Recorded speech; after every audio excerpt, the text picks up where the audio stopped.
travail, du plein emploi et de l'insertion. La parole est à Monsieur Adrien Clouet. Merci Madame la Présidente. Alors, Madame la Ministre, on pourrait résumer la question de manière assez simple. Pourquoi dans notre pays des multinationales, dès lors qu'elles sont gavées d'argent public, bénéficient d'une impunité totale? C'est le cas dans la première circonscription de la Haute-Garonne avec l'entreprise Téléperformance qui est stationnée à Blagnac, mais qui est bien connue de par le monde puisqu'elle embauche 400 000 salariés. Cette entreprise gère des centres d'appel. Elle est connue notamment parce qu'elle rafle de nombreux numéros verts, ce qui fait qu'elle a beaucoup d'activités, puisque vous arrivez à en inventer un toutes les 24 heures. Mais notamment, elle s'occupait du numéro vert consacré à la Covid-19. À l'autre bout du fil, que se passe-t-il? Eh bien, il y a des personnels qui répondent, qui sont largement privés de formation, dans des locaux insalubres, sans nettoyage, qui ont été contraints d'y dormir en pleine pandémie sur un lieu de travail contaminé, qui ont l'interdiction d'aller aux toilettes sans validation d'un supérieur hiérarchique, qui voient leur espace de travail réduit d'année après année, ainsi que le matériel qui se dégrade sans remplacement. Bilan de tout cela, des tentatives de suicide parmi les plus jeunes salariés de l'entreprise et une plainte devant l'OCDE. Alors, évidemment, si la situation est catastrophique pour les salariés qui exercent, elle fait des gagnants, notamment son PDG, Daniel Julien, qu'on félicitera de toucher 1200 SMIC par an en traitant les salariés de cette façon. En dépit de cela, en dépit de cette maltraitance généralisée, en dépit de conditions de travail inadmissibles, cette entreprise a touché le label RSE Human for Client. Profiter tout de même du paradoxe, remis par l'Institut national de la relation client. Alors c'est une officine privée qui a été créée avec le soutien d'une mission ministérielle, donc elle n'est pas si privée que cela, et elle est rentrée en sommeil après avoir blanchi Téléperformance, comme quoi elle aura servi à une chose, au PDG de Téléperformance. C'est un peu dommage avec l'argent public.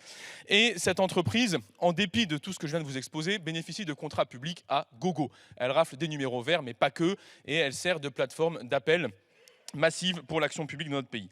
Dès lors, je vous demande, Madame la Ministre, ce que vous comptez faire. Bon, jusqu'à présent, en dépit des nombreuses alertes syndicales, dans la presse, rien n'a été entrepris et cette entreprise continue à faire ce que bon lui semble. Je vous demande quand est-ce que vous allez diligenter une enquête de l'inspection du travail pour faire toute la lumière à la fois sur ce qu'on sait, mais au vu de ce qu'on sait, je suspecte qu'il y a beaucoup de choses que nous ne savons pas et qui sont peut-être même encore pires que ce que je viens de vous exposer. Deuxièmement, à quand un moratoire sur les prêts, sur les subventions et sur les marchés publics à ce type de multinationales qui maltraitent tout le monde en son sein et qui, dès lors, ne doit pas toucher un centime d'argent public. Je vous remercie. La parole est à Madame la ministre déléguée chargée de l'enseignement et de la formation professionnelle.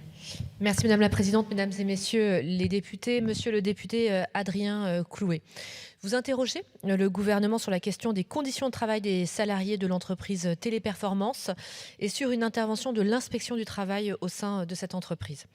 L'inspection du travail assure une présence régulière au sein des entités qui composent le groupe Téléperformance en France. Depuis 2016, plus de 340 interventions ont été réalisées, incluant 60 contrôles sur place, visant notamment au respect de la réglementation du travail. Ces interventions ont abouti à la rédaction de plus de 150 lettres d'observation, à une douzaine de rapports, 8 mises en demeure préalables à procès-verbal et 2 procès-verbaux d'infraction.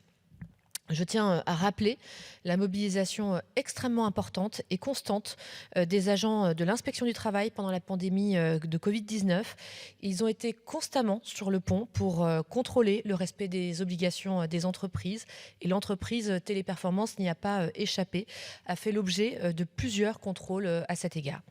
Je veux vous confirmer que l'entreprise Téléperformance fait l'objet d'un suivi et de contrôle régulier de la part des services de l'inspection du travail. Enfin, plus largement, le gouvernement est pleinement mobilisé en faveur du respect et de l'amélioration des conditions de travail. La prévention des risques professionnels et notamment des risques psychosociaux en fait partie, pris en compte dans le 4e plan santé au travail. Les risques psychosociaux sont également au cœur de l'action de l'Agence nationale pour l'amélioration des conditions de travail. Cet opérateur du ministère du Travail porte de nombreuses initiatives pour sensibiliser les entreprises à ces risques et pour mieux accompagner les employeurs, les salariés et leurs représentants dans des actions de prévention. Je vous remercie. Je vous remercie. La parole est à Monsieur Adrien Clouet. Merci Madame la Présidente. Alors, donc, le gouvernement nous répond qu'il veut sensibiliser le PDG à ces différents risques. Alors je pense que monsieur le PDG est largement sensibilisé. Je pense qu'il n'en a juste absolument rien à faire en l'occurrence. Puisque vous nous dites l'inspection du travail a fait 340 interventions depuis 2016. Je m'étonne donc que les conditions de travail restent tout aussi déplorables et je félicite les inspecteurs et inspectrices du travail d'avoir sans doute empêché que la situation soit largement pire. Vous nous dites que vous êtes largement investi aux côtés de l'inspection du travail. Bien évidemment, on se rappelle toutes et tous ici du cas de Anthony Smith, inspecteur du travail dans la Marne, qui a été mis à pied pour avoir demandé à une entreprise de bien vouloir équiper en masque ses salariés. Dès lors, permettez-moi d'avoir un léger doute quant à l'implication que vous pouvez avoir aux côtés de l'inspection du travail. Il me semble que lorsque le choix est à faire entre le grand patronat et l'inspection du travail, vous avez une tendance très fâcheuse à opter pour le grand patronat. Quant aux mises en demeure, c'est fort bien et j'en suis ravi qu'il y en ait 8. La question n'est pas la mise en demeure par l'inspection du travail. La question, elle est celle des prêts, des subventions et des marchés publics que vous accordez à une entreprise. Les numéros verts ne tombent pas du ciel. Il y a une décision dans le cadre de marché public d'avoir des critères d'éligibilité à ce marché public. Et visiblement, maltraiter les gens, avoir des situations de risques psychosociaux, avoir des salariés qui sont en danger avec des tentatives de suicide ne suffit pas dans ce pays pour être exclu des marchés publics. Je le déplore. Je vous remercie. Question de Madame Nathalie Ozio à Monsieur le ministre du Travail, du Plein Emploi et de l'Insertion